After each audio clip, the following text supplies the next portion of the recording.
ہم کریں گے ہر مظلوم کی حمایت۔ بسم اللہ الرحمن الرحیم۔ السلام علیکم، میں ہوں حرین فاطمہ اور آپ دیکھ رہے ہیں حمایتی نیوز HD چینل۔ نظر ڈالتے ہیں آج کی اہم خبروں پر۔ National disaster management authority NDMA نے 5 جولائی تک ملک بھر میں شدید مانسون بارشوں اور ممکنہ سیلاب کا الرٹ جاری کر دیا۔ NDMA کے مطابق کشمیر، گلگت بلتستان، اسلام آباد، پٹھوار، ایبٹ آباد، مانسہرہ، ہری پور، بالا کوٹ، مری گلیات میں موسلادھار بارش متوقع ہے، جس کے باعث لینڈ سلائڈنگ، ندی نالوں میں طغیان کا خدشہ ہے۔ خیبر پختونخوا کے شہروں پشاور، چارسدہ، نوشہرہ، کوہاٹ، سوات، چترال، بیائی خان، بنوں اور مردان میں اربن فلڈنگ اور دریائے کابل اور سوات میں پانی کے بہاؤ میں اضافہ متوقع ہے۔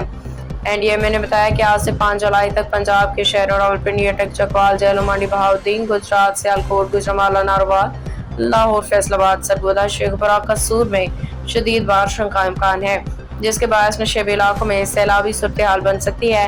2 سے 5 جولائی کے دوران کراچی، حیدرآباد، ٹھٹہ، بدین میں بھی شدید بارشیں متوقع ہیں۔ موسلادھار بارشوں کے باعث کراچی، حیدرآباد، ٹھٹہ اور بدین میں اربن فلڈنگ کا خدشہ ہے۔ NDMA کے مطابق ہزارہ، مالکنڈ، آزاد کشمیر اور پیر پنجال کے ندی نالوں میں طغیانی اور پہاڑی علاقوں میں لینڈ سلائڈنگ کا امکان ہے۔ اب تک کے لیے اتنا ہی۔ مزید خبروں اور اپڈیٹ سے باخبر رہنے کے لیے دیکھتے رہیں حمایتی نیوز HD چینل۔